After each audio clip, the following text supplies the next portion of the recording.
سوال پوچھا ہے جی، یہ پوچھا ہے ذکاء اللہ صاحب نے ڈیرہ مراد جمالی سے، کیا دعائے قنوت پڑھنا اگر بھول گئے تو سجدہ سہو کرنا ضروری ہے؟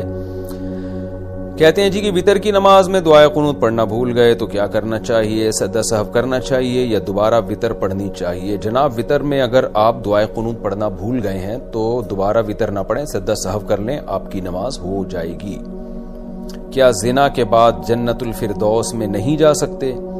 میں نے سنا تھا کہ جو زنا کرتے ہیں وہ جنت الفردوس میں نہیں جا پائیں گے وہ لوگ، اسی طرح جو ہاتھ سے اپنی خواہش پوری کرتے ہیں وہ توبہ کرنے کے بعد جنت الفردوس میں جا پائیں گے یا نہیں؟ عدنان صاحب دہلی سے پوچھ رہے ہیں۔ دیکھیں جنت الفردوس عام جنت سے بھی اللہ نے ایک اوپر کا درجہ رکھا ہے، اور ان لوگوں کے لیے جو السابقون ہیں، جو نیکیوں میں بہت پہل کرتے ہیں اور گناہوں سے بچتے ہیں۔ اور زنا کبیرہ گناہ ہے، اسی طرح جو ہینڈ پریکٹس ہے، جو ہاتھ سے اپنی خواہش پوری کرتے ہیں، یہ بھی بہت بڑا گناہ ہے، اور خاص طور پہ جو کنٹینیو کرتے رہتے ہیں وہ تو بہت کبائر کی فہرست میں داخل ہو جاتے ہیں وہ لوگ بھی۔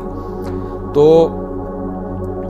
اور کبیرہ گناہ کے بارے میں اللہ تعالیٰ کا قرآن میں جو اللہ نے وعید سنائی ہے کہ ان الذین یکسبون الاثم سیجزون بما کانوا یقترفون، جو لوگ بھی گناہ کما رہے ہیں عن قریب ان کو اس کا بدلہ قیامت کے دن ملے گا۔ تو اس لیے گناہ سے دور بھاگیں اور جنت الفردوس کی کوشش کریں جو اللہ نے ان لوگوں کے لیے رکھی ہے جو عام لوگوں سے بھی زیادہ نیکیوں میں آگے بڑھتے ہیں، یعنی جو مسلمانوں میں ایسا طبقہ جو اللہ کا بہت زیادہ قرب حاصل کرتا ہے، یعنی جنت میں بھی ایک اعلیٰ درجہ ہے، تو ظاہر ہے اعلیٰ درجے کے لوگوں کو ملے گا وہ۔ تو زنا ہے یا اس طرح کے دیگر گناہ ہیں، یہ نہ صرف یہ کہ جنت الفردوس سے انسان کو محروم کر سکتے ہیں بلکہ عام جنت سے بھی محروم کر سکتے ہیں اور جہنم کی آگ کا ذریعہ بن سکتے ہیں۔ ایک روایت میں ہے کہ نبی صلی اللہ علیہ وسلم نے معراج میں دیکھا کہ کچھ لوگ آگ میں جل رہے ہیں، ننگے مرد ننگی عورتیں، اور آگ کے شعلے جب بلند ہوتے ہیں تو وہ بھی اوپر کی طرف جاتے ہیں۔ تو آپ نے جبریل سے پوچھا یہ کون لوگ ہیں؟ تو جبریل علیہ السلام نے فرمایا کہ آپ کی امت کے یہ وہ زانی مرد اور زانی عورتیں ہیں۔ تو اس لیے بھائی یہ بہت بڑا جرم ہے اور اللہ کی رحمت سے دور کرنے کا ذریعہ ہے، لیکن اب یہ ہے کہ ہو گیا تو کیا کریں؟ تو بھائی اگر ہو گیا تو پھر توبہ کا دروازہ تو موت تک کھلا ہوا ہے، جتنا جلدی ہو سکے اللہ کو گڑ گڑائیں، منائیں، توبہ کریں۔ اب توبہ ہر ایک کی دوسرے سے مختلف ہوتی ہے، اگر آپ نے بہت پکی ڈھکی توبہ کر لی، بہت گڑ گڑائے اور تلافی کے لیے کچھ صدقہ خیرات بھی کر دیا، تو اللہ کی رحمت سے امید کی جا سکتی ہے کہ اللہ تعالیٰ ایسا معاف کر دیں کہ آپ کو پہلے جیسا مقام دے دیں اور جنت الفردوس میں لے جائیں۔ تو یہ یقینی طور پہ کہنا کہ جو زنا کرے گا وہ جنت الفردوس میں نہیں جا سکتا، یہ کہنا ممکن نہیں ہے، اس لیے کہ زنا سے ہو سکتا ہے توبہ اتنی اچھی کر لے کوئی شخص کہ اللہ تعالیٰ اس کو نواز دیں اور جنت الفردوس میں لے جائیں۔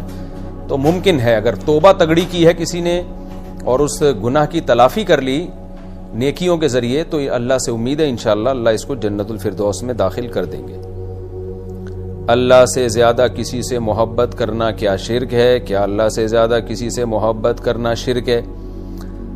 دیکھیں اللہ سے زیادہ محبت کی قسمیں ہوتی ہیں، پھر پتہ چلے گا کہ یہ شرک ہے یا نہیں۔ تو اگر وہ والی محبت جو معبود سے ہونی چاہیے، جو عبادت والی محبت ہے، عبادت والی محبت کیا ہوتی ہے؟ کسی کے دل میں ایسی تعظیم ہو کہ انسان یہ سمجھے کہ میرے نفع اور نقصان کا یہ مالک ہے۔ تو جو مختار کل ہوتا ہے نا، جس کو آپ پر پوری دسترس حاصل ہوتی ہے، جس کے آپ 100% غلام ہوتے ہیں، تو غلام کو ایسے آقا سے جو آپ کی مدد کرنے میں کسی سبب کا محتاج نہ ہو، ایسے آقا سے محبت، اس کو عبادت والی محبت کہا جاتا ہے۔ یہ صرف اللہ کے ساتھ ہی جائز ہے، اللہ کے سوا کسی سے زیادہ کرنا تو دور کی بات، تھوڑی بھی کر لی تو آپ کافر ہو جائیں گے، مشرک ہو جائیں گے۔ لیکن ایک محبت وہ ہوتی ہے جو کسی کی طرف لگاؤ ہے اور کسی کو راضی کرنے میں انسان اس کی اطاعت میں لگا رہتا ہے محبوب کی۔ تو یہ محبت اگر مخلوق کی آپ کے دل میں اللہ سے زیادہ ہے، اور اس کی علامت یہ ہے کہ جہاں اللہ کی محبت اور مخلوق کی محبت ٹکرا رہی ہو، یعنی اللہ کا حکم اور مخلوق کا حکم آپس میں ٹکرا رہا ہو، تو آپ مخلوق کے حکم کو ترجیح دے دیتے ہو، تو یہ والی محبت کبیرہ گناہ تو ہے مگر شرک نہیں ہے، کیونکہ شرک کہتے ہیں اللہ کے ساتھ غیر کو عبادت میں شریک کرنا۔ تو عبادت میں تو آپ شریک نہیں کر رہے ہیں نا، آپ تو یہ سمجھ رہے ہو کہ اللہ کا حکم سب سے پہلے ہے، لیکن آپ خواہشات سے مغلوب ہو کر مخلوق کے حکم کو اللہ کے حکم پہ ترجیح دے دیتے ہو۔ مثال کے طور پر آپ کی بیگم نے کہا کہ جی گھر میں ڈرامے لگائیں، فلمیں لگائیں، اب آپ بیگم کو خوش کرنے کے لیے گھر میں ڈرامے چلا رہے ہو، فلمیں چلا رہے ہو، حالانکہ اللہ تو ناراض ہوتا ہے ان چیزوں سے، تو اس عمل سے انسان کافر نہیں ہو جائے گا, مشرک نہیں ہو جائے گا. یہ کہا جائے گا کہ بھائی اللہ کی محبت کو تمام محبتوں پہ غالب کرنا چاہیے تھا, لیکن یہ خواہشات کا غلام بنا ہوا ہے یہ بندہ, اور بیوی کو جو ہے اللہ پہ ترجیح دے رہا ہے, یا عورت اپنے شوہر کو اللہ پہ ترجیح دے رہی ہے احکام میں. تو یہ شرک نہیں ہے بلکہ یہ کبیرہ گناہ ہے. تو گناہ میں داخل ہے یہ چیز. شرک جب ہوتا ہے کہ جب آپ اس کو معبود سمجھنا شروع کر لیں. تو معبود تو ہم اللہ ہی کو سمجھتے ہیں, اور عقیدہ بھی ہمارا یہی ہے کہ اصل عبادت کے لائق اللہ کی ذات ہے, اطاعت کے لائق بھی اللہ کی ذات ہے. تو ایسے موقع پہ شرک نہیں ہوتا, لیکن کبیرہ گناہ کا ارتکاب ہوتا ہے. یہ مضمون اور بھی ڈیٹیل میں جانے کی ضرورت ہے اس میں کہ شرک کی ڈیفینیشن کیا ہے. اس پر میں کئی بار ریکارڈ کروا چکا ہوں, تو وہ آپ سن لیں. میرا جو تفسیر کے لیکچر ہے نا, جو مفتی طارق مسعود اسپیچز میرا دوسرا چینل ہے, اس پہ یہ تفسیر کے لیکچر جا رہے ہیں. ان لیکچروں میں سورہ فاتحہ کی تفسیر میں نے ایاک نعبد و ایاک نستعین اس آیت کی روشنی میں بہت ڈیٹیل سے بتایا کہ کون سی یعنی عبادت ہے جو شرک میں آ جاتی ہے اللہ کے علاوہ اگر کسی کے کی جائے, اور کون سی محبت ہے جس کو ہم شرک سے تعبیر کر سکتے ہیں. اور تو عبادت کی پوری ڈیفینیشن اور اس میں جو مثالیں میں نے اس میں دی ہیں, تو وہاں جا کے آپ سن لیں. یہ میں ڈیٹیل اس لیے بیان کر رہا ہوں کہ آج بہت سارے لوگ چھوٹی چھوٹی باتوں پہ شرک اور کفر کے فتوے لگانا شروع کر دیتے ہیں, تو یہ ٹھیک نہیں ہے. فرض کے بعد دعا مانگنے کا حکم. آپ نے بتایا کہ فرض نماز کے بعد دعا مانگنے کی کوئی دلیل نہیں ہے, تو کیا نفل کے بعد دعا مانگ سکتے ہیں؟ اس کی کیا دلیل ہے؟ نیز کیا قرآن مجید پڑھنے کے بعد دعا کر سکتے ہیں؟ وقاص صاحب لاہور سے. دیکھیے, کسی بھی نیک عمل کے بعد دعا مانگنا یہ جائز ہے, اور اللہ سے امید ہے کہ آپ کی دعا زیادہ قبول ہوگی, کیونکہ آپ نے ایک نیکی کی ہے. چاہے صدقات و خیرات کریں, نماز پڑھیں, تلاوت کریں, تو جائز ہے. میں نے جو یہ کہا نا, فرض نماز کے بعد جس طرح سے ہندوستان پاکستان میں دعا مانگی جا رہی ہے, یہ ثابت نہیں ہے. تو ثابت نہ ہونے کا مطلب کیا ہے؟ اس کو سنت نہ سمجھا جائے, نماز کا حصہ نہ سمجھا جائے. ہمارے ہاں اس کو نماز کا حصہ سمجھا جاتا ہے. جو امام فرض نماز کے بعد دعا نہیں مانگتا, اس کو امامت سے ہاتھ دھونے پڑتے ہیں, اتنی سختی ہے اس مسئلے میں. تو یہ نہیں میں نے کہا کہ ناجائز ہے, حرام ہے. تو ہاں, ہم یہ ضرور ہے مشورہ دیتے ہیں کہ فرض نماز کے بعد ہاتھ اٹھا کے دعا مانگنے کو چونکہ لوگ سنت سمجھنے لگے ہیں, تو اس لیے مشورہ دیا جاتا ہے کہ یہ کام چھوڑ دیا جائے, نہ کریں, تاکہ لوگ اس کو سنت نہ سمجھیں. بعض دفعہ ایک کام جائز ہوتا ہے, لوگ اس کو ضروری سمجھنا شروع کر دیتے ہیں, تو اس جائز کام پہ بھی پابندی لگانی پڑتی ہے تاکہ لوگ اس کو ضروری سمجھنا چھوڑ دیں. اس لیے ہم یہ کہتے ہیں کہ دعا مانگنی ہے تو نوافل کے بعد مانگیں. تو کیونکہ نماز کے بعد دعا بہرحال قبول ہوتی ہے, ایک نیکی کی ہے نا آپ نے, تو نوافل کے بعد مانگے. اس میں کوئی اس کو سنت یا فرض نہیں سمجھتا, تو نوافل کے بعد مانگے. فرض کے بعد تو اجتماعی حیات کو لوگ نے اتنا ضروری سمجھنا شروع کر دیا ہے کہ اس پہ اب مناظرے بھی ہونے لگے ہیں, اور اس کو ثابت کرنے کے لیے بڑے زور لگائے جا رہے ہیں ایڑی چوٹی کے, اور اس پہ جو ہے وہ امام نہ مانگے تو اس کو امامت سے ہاتھ دھونے پڑتے ہیں. تو یہ سب چیزیں غلو ہیں, زیادتی ہیں. اس لیے ہم مشورہ یہ دیتے ہیں کہ جہاں فتنے کا اندیشہ نہ ہو وہاں اس دعا کو بالکل ترک کر دیا جائے. فرض نماز کے بعد جو ہاتھ اٹھا کے دعا مانگی جاتی ہے, بالکل ترک کر دیا جائے, تاکہ لوگ اس کو الگ سے جو فضیلت سمجھ رہے ہیں نا, یعنی اس طرح ہیئت کے ساتھ, اجتماعی ہیئت کے ساتھ, یہ کانسیپٹ لوگوں کا کلیئر ہو کہ یہ فرض نہیں ہے. جیسے کہ رائے بنڈ میں دیکھا ہے آپ نے, تبلیغی اجتماع میں فرض نماز کے بعد دعائیں نہیں ہوتی, اور سعودی عرب میں, عرب کنٹریز میں کہیں بھی نہیں ہوتی, پوری دنیا میں نہیں دیکھا ہم نے کہ کہیں ہوتی ہوں, کہ ثابت ہی نہیں ہے. پھر ہمارے فقہ کی کسی کتاب میں بھی نہیں لکھا ہوا قرآن و سنت, ظاہر ہے قرآن و سنت میں ہوتا تو فقہا لکھتے اس کو. لیکن پھر بھی جہاں فتنے کا اندیشہ ہو تو وہاں مانگ لینی چاہیے, کیونکہ مسجدوں میں لڑائی کا ماحول پیدا کرنا, فتنہ پھیلانا, یہ زیادہ غلط ہے. اور یہ جو حدیثوں میں آتا ہے نا فرض کے بعد دعائیں قبول ہوتی ہیں, اس دعاؤں سے مراد یہ اجتماعی حیات کی ہاتھ اٹھا کے دعا نہیں ہے, بلکہ اس سے وہ وظائف مراد ہیں جو نبی صلی اللہ علیہ وسلم پڑھا کرتے تھے. آیت الکرسی ہے, اللہم انت السلام وغیرہ. اس کی ڈیٹیل میں دوسرے کلپ میں بہت تفصیل سے بیان کر چکا ہوں. اب دوبارہ سرچ, کسی نے ڈیٹیل میں جانا ہو تو وہاں سرچ کر کے دیکھ سکتا ہے. وسوسے کی وجہ سے نماز چھوڑ دینا. میں وسوسوں کی وجہ سے 1 سال سے نماز نہیں پڑھ پا رہا, برائے مہربانی اس کا کوئی حل بتا دیں. دیکھو, وسوسے کے مریض کا علاج یہ ہوتا ہے کہ وہ کسی کو اجازت دے کہ مجھے چترول لگاؤ, معذرت کے ساتھ. کیونکہ آپ فرض نماز چھوڑ رہے ہیں, آپ کسی کو اجازت دے دیں کہ جب آپ نماز چھوڑیں تو وہ آپ کو گن پوائنٹ پہ نماز پڑھائے, تاکہ آپ نماز پڑھیں. اور آپ کو وسوسہ آ رہا ہے نا وضو نہیں ہوا اور نماز میں یہ رکعتیں، تو جیسا پڑھ رہے ہیں بس اسی طرح پڑھیں آپ، اللہ آپ کی اسی طرح نماز قبول کرے گا. نماز کا چھوڑ دینا گناہ کبیرہ ہے.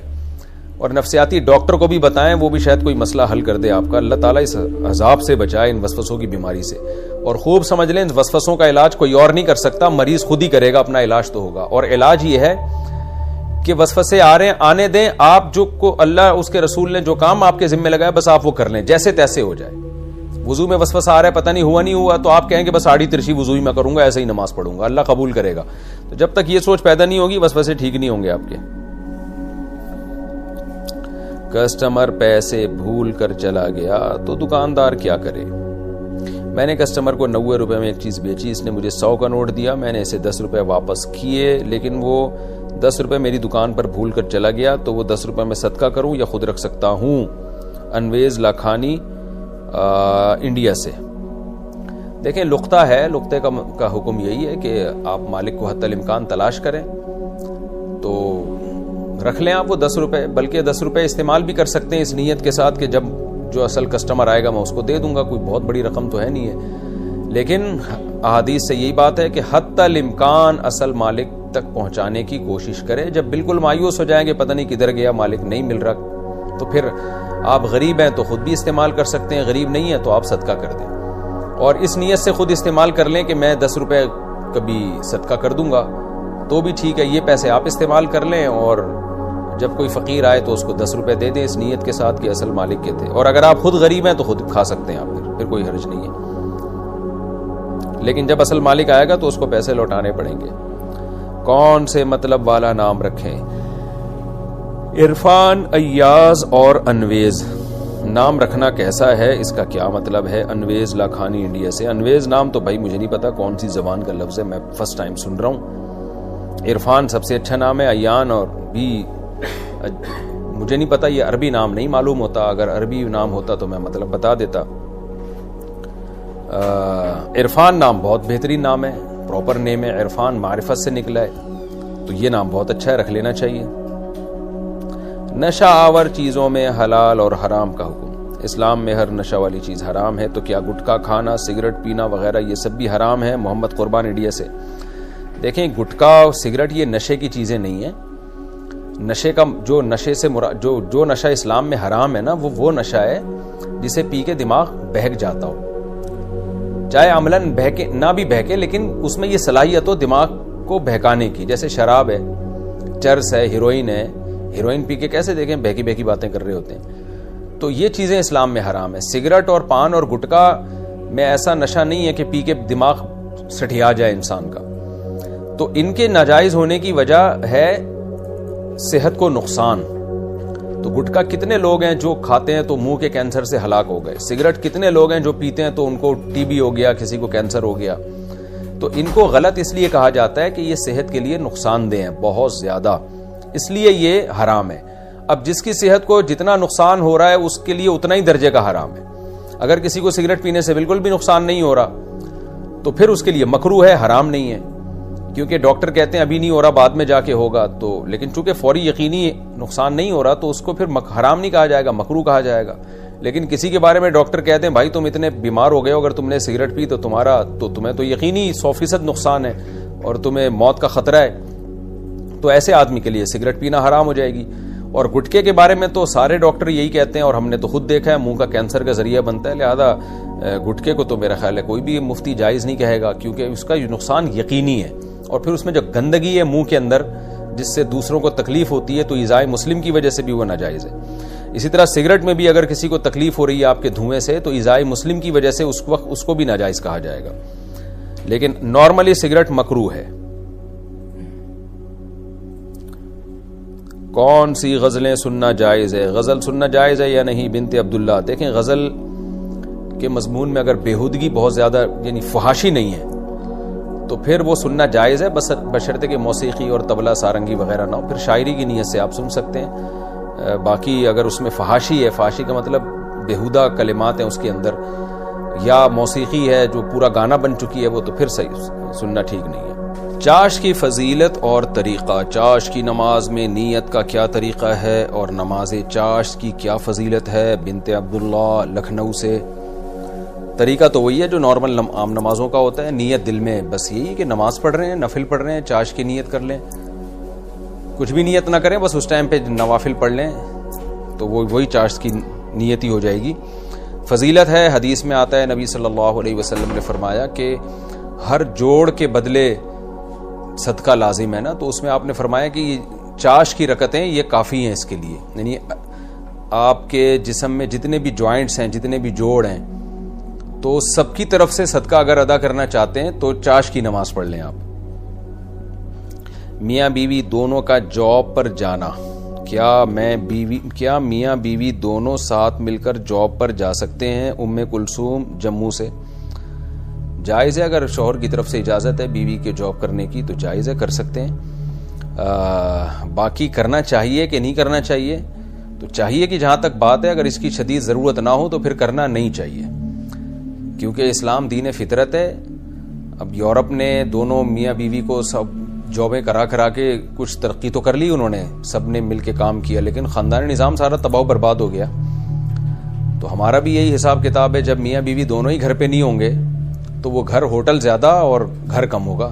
یوں سمجھیں کہ پھر ان کی گویا شام کو ملاقات ہو رہی ہے ایک آفس میں یا ہوٹل میں, تو گھر میں بچے کون پیدا کرے گا, بچوں کو پالے گا کون, بچوں کو ٹائم کون دے گا. تو اور پھر جب میاں بھی کما رہا ہے بیوی بھی کما رہی ہے, تو یہ کہ کس نے کہاں خرچ کرنا ہے, یعنی گھریلو نظام اس سے بڑا خراب ہو جاتا ہے.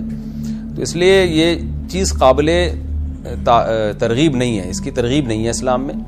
وقرنا فی بیوتکن, اسلام میں اصل ترغیب یہی ہے کہ عورت گھر میں رہے. وہ لوگوں کو یہ بات پسند آتی نہیں ہے, وہ سمجھتے ہیں اس میں اس عورت کو غلام بنایا جا رہا ہے. غلام نہیں بنایا جا رہا, اس کے گھر کی ملکہ بنا کے اس کو یہ کہا جا رہا ہے کہ شوہر کی آمدن گھر بیٹھ کے کھاؤ طبیعت سے. اور جن لوگوں میں عورتوں کی جاب کا رجحان ہے تو وہاں پھر مرد الٹا گھر بیٹھ کے بیوی کی آمدنیں کھانا شروع کر دیتے ہیں آہستہ آہستہ. خواتین کا اسکول میں جاب کرنا, اگر گھر میں ہی اسکول ہو تو کیا خاتون اس میں جاب کر سکتی ہیں اور پڑھا سکتی ہیں؟ ام کلثوم جموں سے. ہاں, گھر میں اسکول ہے تو کیوں نہیں پڑھا سکتی. گھر سے باہر بھی اگر اسکول ہے, لڑکیوں کا اسکول ہے, تو اس میں تو ظاہر ہے عورت ہی پڑھائے گی. تو جاب خواتین نہ کریں, لیکن ایسی جاب جس میں عورت کے علاوہ کوئی اور کر نہیں سکتا. وہ جیسے لیڈی ڈاکٹر ہے, اب خواتین کو تو لیڈی ڈاکٹر کی بھی ضرورت ہوتی ہے نا اس فیلڈ میں. اگر عورتیں نہیں ہوں گی تو پھر کیا سوسائٹی کی نیڈ کیسے پوری ہوگی؟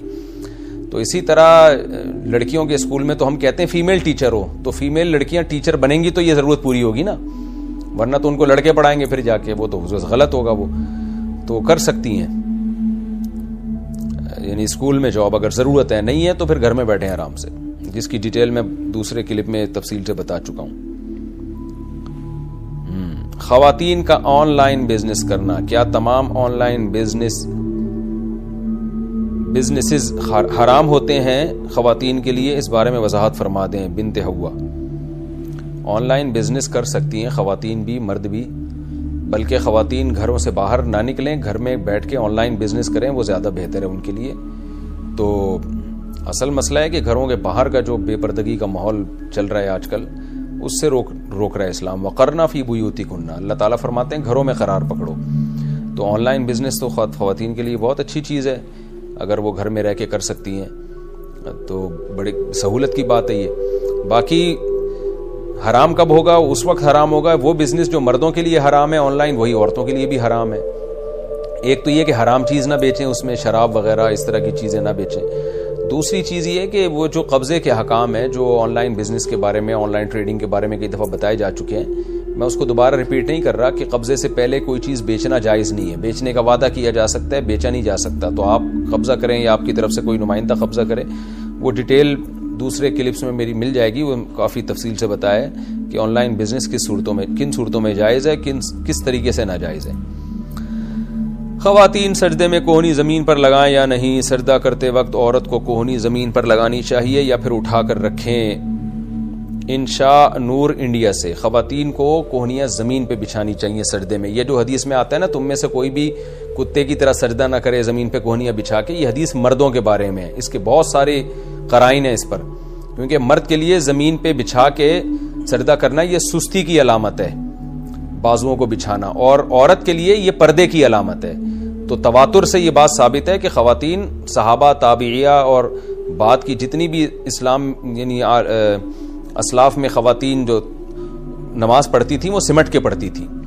حضرت امام بخاری رحمہ اللہ تعالیٰ کو ایک خاتون تابعیہ کے دور میں ملی ہیں جو مردوں کی طرح نماز پڑھتی تھی، اس کا مطلب باقی ساری عورتوں کی طرح سمٹ کے نماز پڑھتی تھی. تو اس پہ چاروں ائمہ کا اتفاق ہے، امام ابو حنیفہ، مالک، شافعی، احمد بن حنبل، کہ انہوں نے تواتر عملی کو دیکھا، اور اس بارے میں روایات بھی ہیں، آثار بھی ہیں صحابہ کے، تابعین کے. تو اس سے یہ پتہ چلتا ہے کہ عورت سمٹ کے نماز پڑھے گی، کیونکہ اس میں اس کا پردہ زیادہ ہے. باقی یہ جو حدیث میں آتا ہے کہ کتے کی طرح بازو نہ بچھاؤ، یہ مردوں کے بارے میں ہے، قرائن سے پتہ چلتا ہے ہمیں، کیونکہ اجماع امت جو ہے نا یہ خود ایک بہت بڑی دلیل ہے. تو امت کا ہمیشہ سے اجماع رہا ہے اس پر کہ عورتیں سمٹ کے نماز پڑھیں گی. آکٹوپس کھانا حلال ہے یا حرام ہے؟ کیا اسلام میں آکٹوپس جو کہ سمندری جانور ہے اس کا کھانا حلال ہے یا حرام؟ سعدیہ چودھری انڈیا سے. امام ابو حنیفہ کے نزدیک سمندر میں صرف مچھلی حلال ہے، اس کے علاوہ کوئی بھی جانور حلال نہیں ہے. یہ مسئلہ کئی بار میں ڈیٹیل سے بیان کر چکا ہوں. جھینگا لکھیں، یوٹیوب پہ میرے بیانات مل جائیں گے، جھینگا حلال ہے یا حرام. تو اس پہ پورے دلائل سے میں کئی بار بات کر چکا ہوں، مختصر ریپیٹ کر دیتا ہوں. تو وجہ اس کی ہے کہ مختصر بات کرو تو لوگ اس پہ کلپ بنا کے نا پھر غلط وہ تبصرے شروع کر دیتے ہیں. تو اس لیے میں بتا رہا ہوں کہ میرے اس پہ تفصیلی کلپ موجود ہیں. تو مچھلی کے علاوہ کچھ بھی نہیں کھا سکتے آپ سمندر کی چیزوں میں. امام حنیفہ کے دلائل بہت مضبوط ہیں، کیونکہ نبی صلی اللہ علیہ وسلم نے فرمایا احلت لنا میتتان السمک والجراد، ہمارے لیے دو مردار حلال ہیں، ایک ٹڈی اور ایک مچھلی. تو مچھلی کو مردار ہونے کے باوجود، یعنی مردار سے مراد اس کو ذبح نہیں کیا جاتا. تو باقی سمندر کے جتنے بھی جانور ہیں وہ یحرم علیہم الخبائث، یہ جو قرآن کی آیت ہے کہ یہ خبیث چیزیں تم پر حرام کر دی، حرام ہے، تو اس کے مفہوم میں داخل ہے. کیونکہ سمندر میں اگر آپ مچھلی کے علاوہ چیزوں کو حلال کہتے ہیں تو بہت گند نکلتا ہے سمندر سے. آپ ناک، یعنی آپ کبھی جائیں نا سمندری کیڑوں کے قریب سے جو مارکیٹ میں بک رہے ہوتے ہیں، آپ کے لیے ناک سنبھالنا مشکل ہو جائے گا، اتنی بدبو آ رہی ہوتی ہے اس میں سے. تو وہ خبائث میں داخل ہیں وہ ساری کی ساری چیزیں. تو لیکن دیگر علماء امام مالک، امام شافعی اور امام احمد کے نزدیک مچھلی کے سوا سب چیزیں حلال ہیں. میرا خیال ہے مینڈک حرام ہے، باقی وہ اس کہتے ہیں سب چیزیں حلال ہیں. تو اس میں امام حنیفہ کا جو قول ہے وہ صحابہ تابعین کے رائے کے زیادہ قریب ہے اور احتیاط پر بھی مبنی ہے. اور ویسے بھی صحابہ تابعین میں سے کسی سے ضعیف سند سے بھی ثابت نہیں ہے کہ انہوں نے سمندر میں مچھلی کے علاوہ کوئی بھی مخلوق کو کھایا ہو. تو اس لیے مچھلی ہی کھا سکتے ہیں آپ، جو مضبوط رائے ہے. اور اصولی طور پر ویسے بھی ایک فقہ پر عمل کرنا چاہیے. یہ نہیں ہے کہ آپ بغیر ولی کے نکاح کو جائز سمجھنے کے لیے حنفی بن جائیں اور کیکڑے کھانے کے لیے آپ شافعی بن جائیں. یہ طریقہ ٹھیک نہیں ہے. ایک فقہ کو فالو کریں. اگر شافعی فقہ کو فالو کرتے ہیں تو پھر پراپر اسی کو فالو کریں. پھر گنجائشیں تلاش کرنے کے لیے فقہ حنفی کو فالو کرنا یہ ٹھیک نہیں ہے. اور اگر فقہ حنفی کو فالو کرتے ہیں تو پھر مکمل فقہ حنفی کو فالو کریں. تو فقہ حنفی میں اس کی اجازت نہیں ہے کہ آپ آکٹوپس کھا سکتے ہو، کیکڑا کھانا جائز نہیں ہے نہ. اور جھینگے کے بارے میں اختلاف ہے، اس پر میں کئی بار کلپ ریکارڈ کروا چکا ہوں. شوہر طلاق کی دھمکی دے تو بیوی کیا کرے؟ میری شادی کو 2 سال ہو گئے ہیں، شوہر کی زبان پر ایک ہی بات رہتی ہے کہ مجھے تمہیں طلاق دینی ہے. وہ اپنے گھر والوں کی بات میں بہت آتے ہیں، اس صورت میں کیا کروں؟ زوجہ عبداللہ. آج کل میاؤں میں بہت بڑا فالٹ ہے یہ کہ وہ بیوی کے بارے میں اپنے گھر والوں کی باتیں سن کے ان کی باتوں میں آتے بھی ہیں اور پھر ان پر عمل بھی کرتے ہیں. تو میں جتنے بھی مارکیٹ میں جتنی بھی میاں پائے جاتے ہیں، شوہر پائے جاتے ہیں، میں بھی ایک شوہر ہوں اور میں نے بہت سے شوہروں کے گھروں کے حالات دیکھے ہیں، بہت ساری فیملیوں کے کیسز نمٹانے کا موقع ملا ہے ہمیں. ایک بات میں تمام قسم کے جتنے بھی میاں مارکیٹ میں پائے جاتے ہیں، جس فرقے سے بھی ان کا تعلق ہو، بیوی کے بارے میں اپنے گھر والوں سے باتیں نہ کیا کرو اور نہ ان کی باتیں سنا کرو. میاں بیوی جتنا ایک دوسرے کو سمجھتے ہیں کوئی بھی نہیں سمجھتا، تو ان کو اپنے داخلی معاملات میں دخل اندازی نہ کرنے دو. تو ورنہ فساد ہی فساد ہے. آدمی کو پتا ہوتا ہے میری بیوی میں کیا خامی ہے اور کیا خوبی ہے، وہ خامیاں ان خوبیوں کو سامنے رکھ کے برداشت کرتا ہے. لوگوں کو نہیں پتا ہوتا اور تجزیہ کر بھی نہیں سکتے، کیونکہ رہتے تو آپ ہو نا. آپ کے گھر والوں کو کیا پتا کہ بھئی کیا حالات ہیں، وہ نہیں تجزیہ ہوتا، وہ خامیاں دیکھ رہے ہوتے ہیں. تو ہماری سوسائٹی میں ظاہر ہے، میں نہیں کہہ رہا کہ خیر ختم ہو گئی ہے، لیکن خیر مغلوب ہے، شر غالب ہے لڑوانے میں اور جو ہے نا فسادات ڈلوانے میں. تو اس لیے میاؤں کو چاہیے اپنی بیگم کے بارے میں بات سنا ہی نہ کریں. جب بھی کوئی بہنیں آئیں اور بات کرنا شروع کر دیں تو بولیں بھائی یہ ٹاپک کے علاوہ کوئی اور بات کرو، مجھے پتا ہے کس کو کیسے چلانا ہے. اور جوائنٹ فیملی میں آج کل رہنا بڑا نقصان دہ بھی ہے. بہت سی جوائنٹ فیملیز ایسی ہیں جو بڑے تمیز سے زندگی گزارتے ہیں، خاندانی لوگ ہیں، بہت اچھے طریقے سے وہ رہتے رہیں، لیکن نارملی ایسا ہوتا نہیں ہے. زیادہ تر فسادات ہی ہوتے ہیں. تو شادی کی بیگم کو پہلے ہی الگ گھر کا انتظام کریں, بیگم رخصت ہو کے وہاں آئے, بہنیں آیا کریں, تمیز سے رہیں, ان سے بولیں کہ بھائی جو ہے جو اچھا ہے وہ اس کی تعریف کرو, جو برا ہے تو برداشت کرو. بس پہلے سے بتا دیں کہ میاں بیوی کے معاملے میں گڑبڑ نہیں کرنا. تو اور اگر کوئی بہت زیادہ آپ کی بیگم زیادتی کر رہی ہے, رشتہ داروں کے ساتھ کوئی بہت ہی بدسلوکی کر رہی ہے, تو آپ بیگم کو ایک دو تین دفعہ آرام سے سمجھا دیں کہ بھئی تھوڑا سا اس طرح کر لو, تو مان جائے تو ٹھیک ہے, نہیں مانے تو بس چھوڑ دیں اس کو. اسی طرح گھر بسانے کی پہلے کوشش کریں. شادیاں ویسے ہی نہیں ہو رہی ہیں ہماری سوسائٹی میں, گرل فرینڈ بوائے فرینڈ کا کلچر آ رہا ہے غیر مسلموں سے, اور جو ہو رہی ہیں ان کو ساسیں نندے لڑوا کے طلاقیں دلوا رہی ہیں, اور ساسیں نندے کیا اب تو لوگ بھی لڑوا رہے ہوتے ہیں. اور تو فیملیاں بچانے کی کوشش کرو بھائی کسی بھی طریقے سے. پورا صحیح دنیا میں کوئی بھی نہیں ہوتا, زیادہ تر لوگ آڑے ترچھے ہی ہوتے ہیں, تو اسی طرح ہی چلانا پڑتا ہے ان کو. نہ میاں پورا ٹھیک ہوتا ہے, نہ بیگم پوری ٹھیک ہوتی ہے. تو جب تک بہت ہی شدید مجبوری نہ ہو, بہت ہی کوئی مسئلہ نہ ہو, اس وقت تک طلاق کی طرف نہ جائیں. اس وقت تک گھر جوڑنے کی کوشش کریں کسی بھی طریقے سے. تو اس کا حل یہی ہے کہ اپنے خاندان کو اپنے میاں بیوی کے رشتوں میں زیادہ انوالو نہ ہونے دیں, اور خود بھی نہ انوالو ہوں دوسروں کے معاملات میں. تو کوئی کہتا ہے نا یہ جورو کا غلام ہے, تو بولے ہم غلام ہی اچھے ہیں بس, ٹھیک ہے نا. باقی شرعی مسائل علماء سے پوچھ لیا کریں, اگر واقعی غلام بنے ہوئے ہیں تو کس حد تک غلامی جائز ہے, کس حد تک نہیں ہے. یہ ان علماء سے جو نیوٹرل ہوں اور آپ کے رشتہ دار نہ ہوں, ان سے جا کے پوچھ لیں آپ, کیونکہ رشتہ دار ہوں گے تو پھر کوئی گڑبڑ نہ کر دیں کوئی آپ کے ساتھ وہ. اچھا بھائی, باقی آپ کے جو میاں ہیں نا طلاق کی دھمکیاں دیتے ہیں, تو ان میاں کو یہ بتا دیں کہ انسان کے غیر خاندانی ہونے کی دلیل ہے کہ بات پہ وہ طلاق کی دھمکی دے. یہ بھی غیر خاندانی ہونے کی دلیل ہے. خاندانی لوگوں میں طلاق کا لفظ بہت برا سمجھا جاتا ہے, گھروں میں بیٹھ کے طلاق کی باتیں کرنے کو گھٹیا سمجھا جاتا ہے. تو اس لیے یہ دھمکیاں, کوئی اور دھمکیاں دے دیا کریں آپ, طلاق کی دھمکیاں نہ دیا کریں. یہ اب کوئی اور دھمکیاں کیا دیں, تو وہ آپ کے شوہر ان سے کہیں مجھ سے اکیلے میں ملیں کسی دن, تو میں ان کو اکیلے میں بتاؤں گا کیا کیا دھمکیاں دی جا سکتی ہیں, اور اس کا بیوی پہ اثر بھی ہوتا ہے. تو میں کھلے عام نہیں بتاؤں گا, ورنہ جو اچھی بھلے جن کے گھر اچھے چل رہے ہیں کہیں ایسا نہ وہ بھی دھمکیاں دینا شروع کر دیں. تو عورتوں کو بھی چاہیے, کچھ دھمکیاں ہیں وہ میں انشاءاللہ کتاب میں شائع کروں گا. کچھ دھمکیاں ایسی ہیں جن پر میاں پہ بہت برا اثر پڑتا ہے, وہ ایک دم انسان کا بچہ بن جاتا ہے. کچھ دھمکیاں ایسی ہیں کہ شوہر اگر وہ بیوی کو دیتا ہے تو وہ ٹھیک ہو جاتی ہے. تو وہ ہر ایک کے لیے الگ ٹائپ کی دھمکیاں ہیں. وہ جب تک پورے حالات نہ سنے جائیں اس وقت تک کوئی مشورہ دیا جا نہیں سکتا. لیکن میں آن لائن نہیں بتا سکتا, اس سے فسادات زیادہ ہیں. باقی طلاق کی دھمکیاں نہ دیں کائنڈلی. آئی بروز ملی ہوئی ہو تو کیا صاف کرا سکتے ہیں؟ میری دونوں بھویں ملی ہوئی ہیں تو کیا درمیان کی جگہ صاف کرانا جائز ہوگا یا نہیں؟ ام عیسیٰ انڈیا سے.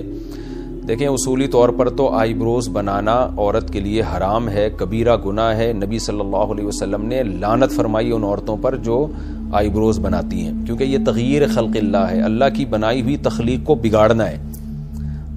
لیکن اگر کسی کی آئی بروز بہت ہی بھونڈی قسم کی ہوں, بالکل ہی ملی ہوئی ہوں اور بہت بڑے بڑے بال ہوں جو عام نارمل اس سے ہٹ کر ہوں, تو پھر ان میں اتنی کانٹ چھانٹ کرنا کہ نارمل اس میں زینت میں نہیں, خوبصورتی میں نہیں, نارمل کنڈیشن میں آ جائیں تو اس کی گنجائش ہے.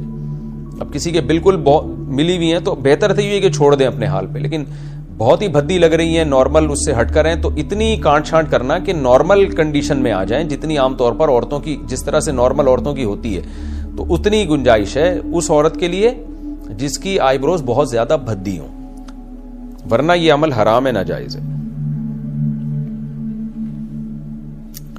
مسلمان مریض غیر مسلم کا کیا خون لے سکتا ہے؟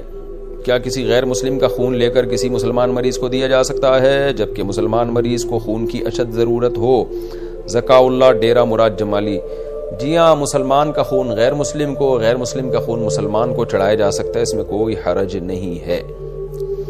بیگم باتیں چھپاتی ہو تو شوہر کیا کرے؟ میری بیگم مجھ سے جھوٹ بولتی ہے, مجھ سے باتیں چھپاتی ہے, جبکہ میں نے آج تک اس سے کوئی بات نہیں چھپائی نہ جھوٹ بولا ہے. اس سلسلے میں مجھے کیا کرنا چاہیے؟ محمد قاسم گوجرانوالا سے. اس سے باتیں پوچھنی نہیں چاہیے, آپ کیوں پوچھ رہے ہیں اس کو؟ جن باتوں کا آپ کی ذاتی زندگی سے تعلق ہے وہ پوچھیں, باقی اس کی پرسنل لائف کے بارے میں آپ پوچھیں ہی نہیں تاکہ اس کو چھپانے کی ضرورت ہی پیش نہ آئے. تو اب کس قسم کی باتیں چھپا رہی ہے یہ تو آپ نے بتایا نہیں نا. تو اگر وہ یہ چھپا رہی ہے کہ اس کو اپنے ابا سے وراثت کتنی ملی ہے تو چھپانے دیں, آپ کا کیا، آپ اپنے حقوق پورے کریں. کیونکہ بعض مرد بیوی سے پوچھ رہے ہوتے ہیں تمہارے کیا کیا ملا، جہیز میں کیا کیا ملا، تمہارے ابا نے تمہیں جب ابا کے ملنے گئی تھی تو جیب خرچی کتنی دی، یا وراثت میں کیا ملا، اس طرح کی چیزیں پوچھ رہے ہوتے ہیں. عورتوں کو پتہ ہوتا ہے ہم نے بتا دی تو میاں مانگ لے گا ہم سے، تو خطرہ ہوتا ہے ان کو. تو نہ پوچھیں کسی کی ذاتی زندگی کے بارے میں، کیا کھایا، کہاں گئی، یعنی اماں کے گھر کس کس سے ملنے کے لیے گئی. اگر خدا نخواستہ کردار پہ شک ہے اس کے اور قرائن ہے مضبوط قسم کے، تو پھر وہ بڑا ڈینجرس بات ہے. پھر اس میں تو ظاہر ہے اگر کوئی خدا نخواستہ کسی کی عورت اگر کردار ہی کی بری ہے تو وہ تو ویسے ہی نہیں بتائے گی سچ، تو اس کے پھر دوسرے طریقوں سے اس کو انکوائری کی جائے. لیکن میرا خیال ہے اتنی نوبت نہیں ہوگی انشاءاللہ. ہمارے معاشرے میں خیر غالب ہے، کیریکٹر تک تو نہیں پہنچنا چاہیے کسی کے. تو نارملی جو باتیں خواتین چھپاتی ہیں، بیویاں چھپاتی ہیں شوہر سے، تو اگر ان کی پرسنل لائف سے متعلق ہیں وہ چیزیں تو پھر نہ پوچھیں. جیسے کس کو فون کیا، کیا میسج ہے، تو یہ چیزیں سبھی چھپا رہے ہوتے ہیں آج کل. پاس ورڈ سبھی کے موبائلوں میں لگے ہوتے ہیں، اور یہ پرائیویسی ہے انسان کی، اس میں میاں بیوی کو ایک دوسرے کی پرائیویسی میں گھسنا ہی نہیں چاہیے. تو شادی ایسی جگہ کریں جہاں اعتماد ہو، کیونکہ بعض ایسی باتیں ہوتی ہیں انسان نہیں چاہتا، کہ عورت بھی نہیں چاہتی میں اپنے شوہر سے شیئر کروں. بعض مرد کی باتیں ایسی ہوتی ہیں وہ نہیں چاہتا میں اپنی بیوی سے شیئر کروں، اس میں اس کو خطرہ ہوتا ہے کہ پتہ نہیں کوئی نیگیٹو نہ لے جائے. تو عورت کو بھی خطرہ ہوتا ہے کہ میرا میاں پتہ نہیں کوئی نیگیٹو نہ لے جائے. بہت کم ایسے کیسز ہوتے ہیں جس میں میاں بیوی کو ایک دوسرے پر اتنا اعتماد اور اتنے کھلی ہوتے ہیں کہ دونوں نے ایک دوسرے کو پاسورڈ دیا ہوا ہوتا ہے. تو اچھا تو یہی ہے کہ اتنا اعتماد ہو، لیکن نہیں ہے تو پھر اس کو اتنا سیریس نہیں لینا چاہیے. اور وہ ایک شاعر نے شعر کہا تھا نا، شعر تو مجھے یاد نہیں ہے، وہ سلمان گیلانی مشہور شاعر ہیں، ان کا شعر تو میرے ذہن میں نہیں ہے، لیکن وہ شعر کا حاصل یہ ہے کہ میری بیوی جو ہے نا میرا موبائل چیک کرتی ہے تو کہہ رہے جو میں نے حسیناؤں سے بات کرنے کے لیے فون ہی الگ رکھا ہوا ہے. ٹھیک ہے، ایسے میاں بھی مارکیٹ میں پائے جاتے ہیں. اچھا بھائی، نقلی پلکوں میں وضو اور نماز کا حکم. خواتین کے لیے آنکھ میں نقلی پلک لگوانا کیسا ہے؟ کیا اس سے وضو ہو جائے گا؟ اگر کوئی خاتون نقلی پلک کو 4-5 مہینے کے لیے فکس کروائے تو اس کے وضو اور نماز کے بارے میں کیا حکم ہوگا؟ محمد جواد پٹنہ سے. اگر وہ انسانی بال ہیں پھر تو بالکل حرام ہے. اگر انسانی بال نہیں ہے، صرف زینت کے لیے، سب کو پتہ ہے کہ یہ نقلی پلکیں ہیں، اس میں کوئی دھوکہ نہیں ہے، تو پھر وہ زینت کے لیے جائز ہیں. اور اگر ایسے فکس کروا لیا کہ اتارنا بہت مشکل ہو رہا ہے دھونے کے لیے تو وضو ہو جائے گا اسی کے اوپر. لیکن اگر آسانی سے اتارنا ممکن ہے تو پھر ان کو اتار کے وضو کرنا پڑے گا، کیونکہ بظاہر ایسا ہی لگتا ہے کہ وضو کا پانی اوریجنل پلکوں تک پہنچتا نہیں ہے، جبکہ پانی پلکوں تک پہنچانا واجب ہے. زنیشا نام رکھنا کیسا ہے؟ مجھے اللہ پاک نے بیٹی کی رحمت سے نوازا ہے، میری وائف اس کا نام زنیشا رکھنا چاہ رہی ہے، اس نام میں کوئی حرج تو نہیں ہے. اللہ تعالیٰ آپ کو بیٹی یہ مبارک کرے اور اس کو آپ کی آنکھوں کی ٹھنڈک بنائے اور اس کو آپ کے لیے رحمت بنائے. باقی زنیشا نام میں نے پہلی دفعہ زندگی میں سنا ہے. لوگ پتہ نہیں کس کس قسم کے نام رکھ رہے ہیں، بس چاہتے ہیں یونیک قسم کا نام ہو تو یونیک خان ہی نام رکھ دیں پھر اس کا. تو کچھ بھی بس عجیب سا ہو تو بس دیکھنے میں جو کسی کا نام یہ ہے تو یہ نام نہ رکھیں. کوئی عربی لفظ نہیں لگ رہا مجھے یہ، تو کوئی اچھا نام رکھیں جو صحابیات کے ناموں پہ رکھ لیں یا جس کا کوئی مطلب بنتا ہو، ایسا نام رکھیں آپ. ووٹ کس کو دیں؟ تفصیلی احکام. ووٹ کی شرعی حیثیت کیا ہے اور کیا ووٹ ڈالنا ضروری ہے؟ کیا ووٹ لیڈر کو دیکھ کر دینا چاہیے یا امیدوار کو دیکھ کر؟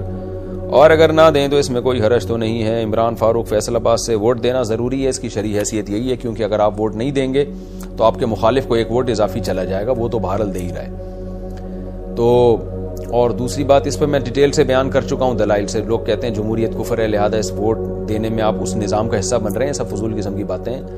دلائل کی دنیا میں ان کی کوئی حیثیت نہیں ہے. گراؤنڈ ریئلٹی دیکھ کر جو جس زمانے میں خیر پھیلانے کا جیسا جو سوٹیبل طریقہ اس کو اختیار کرنا چاہیے. اگر خیر نہیں پھیلائی جا سکتی تو شر کو کم کرنے کا جو طریقہ اس کو اختیار کیا جائے. بعض لوگ کہتے ہیں ووٹ دینے سے خیر کہاں پھیلے گی، تو چلو شر تو کم ہوگا نا. آپ 2 آدمی نالائق ہیں، ان میں جو کم درجے کا نالائق ہے اس کو ووٹ دے دیں تاکہ شر کم سے کم ہو، کیونکہ کسی نے وزیر اعظم یا صدر تو بننا ہی ہے. آپ کے ووٹ نہ دینے سے ایسا نہیں ہو سکتا کہ نظام ہی ختم ہو جائے. تو آپ کے ووٹ نہ دینے سے یہ ہوگا کہ جو زیادہ شر ہے وہ آ جائے گا پھر کم شر کے بجائے.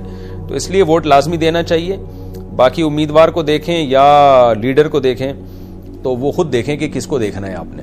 بعض دفعہ امیدوار کو دیکھا جاتا ہے، بعض دفعہ لیڈر کو دیکھا جاتا ہے. تو آپ جو بھی ملک کے لیے جس کو بہتر سمجھتے ہیں اس کو ووٹ دے دیا کریں، اور ووٹ دینے میں کنجوسی سے کام نہ لیا کریں۔ ڈگریاں لیں یا بزنس کریں؟ میں LLB کرنا چاہتا ہوں اور بزنس کا بھی مائنڈ ہے، اس میں بہتر کیا رہے گا، رہنمائی فرمائیں۔ دیکھیں اصولی طور پر تو شریعت نے ملازمت پر کاروبار کو ترجیح دی ہے، بزنس کرنا چاہیے، لیکن LLB کرنا یا ٹیچر بننا یا فوج میں جانا یہ وہ ملازمتیں ہیں جس میں کوئی بڑا اچھا کام آپ دنیا میں کر سکتے ہیں۔ ایک تو ہے نا کسی کمپنی میں آپ جاب کر رہے ہیں اور اس کی پروڈکٹ کو مارکیٹ میں بکوا رہے ہیں، اس سے کوئی فائدہ نہیں ہو رہا، لوگوں کو کیا فائدہ ہوگا، وہ پروڈکٹ تو کوئی بھی بیچ دے گا۔ لیکن کچھ ایسے پیک کے ادارے ہوتے ہیں، ان میں آپ اگر اچھے لوگ ان میں جائیں گے تو ملک میں ایک بڑا اچھا انقلاب آ سکتا ہے۔ جیسے آرمی میں اچھے لوگ اگر جائیں گے تو ظاہر ہے کہ آرمی کی ایک بڑی ویلیو ہوتی ہے کسی بھی کنٹری میں، ملک کی حفاظت کے لحاظ سے اور ملک کی ترقی میں، تنزل میں، دونوں چیزوں میں بڑا کردار ہوتا ہے فوج کا۔ تو اس میں اچھے لوگ جائیں گے تو اچھے رزلٹ آئیں گے، برے لوگ جائیں گے تو برے رزلٹ آئیں گے۔